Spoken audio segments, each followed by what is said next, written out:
Hi and welcome to the second video in this combat tutorial series for Neon Sanctum. So in this video we're going to very briefly go over the turn order for a player character's turn in Neon Sanctum. So if we were about to take Jason's turn, the first thing we do is the sustain phase. And the first thing we do here is Jason returns to his maximum AP points.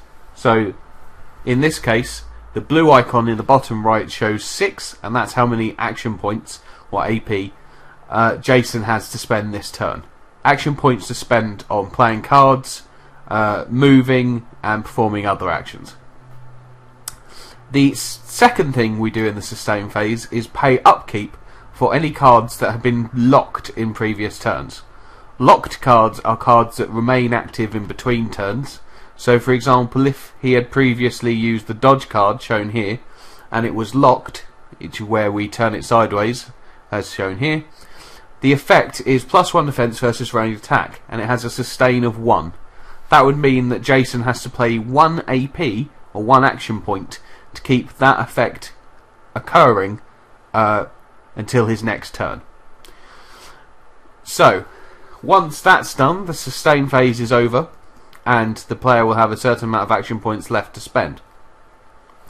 The next 4 types of phase can be taken in any order, and they are the attack phase, where players can play attack cards or use items.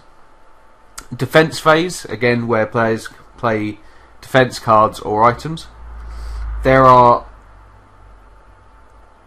certain cards that can be played in either phase, and these are called utility cards.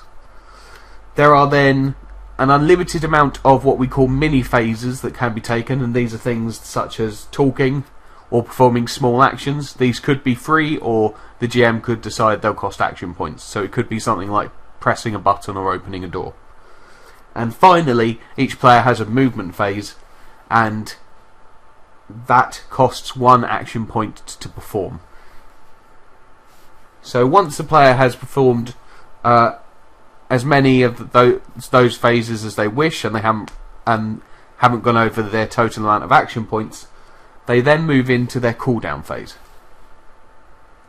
So in the cooldown phase, players can buy back cards that have been previously placed into their cooldown deck. For example, if Jason had 2 action points remaining at the end of his turn, and dodge had been placed into his cooldown deck previously, he could spend 2 points, as shown in the bottom left of the card in the black cutout, to take that card and return it back into his hand.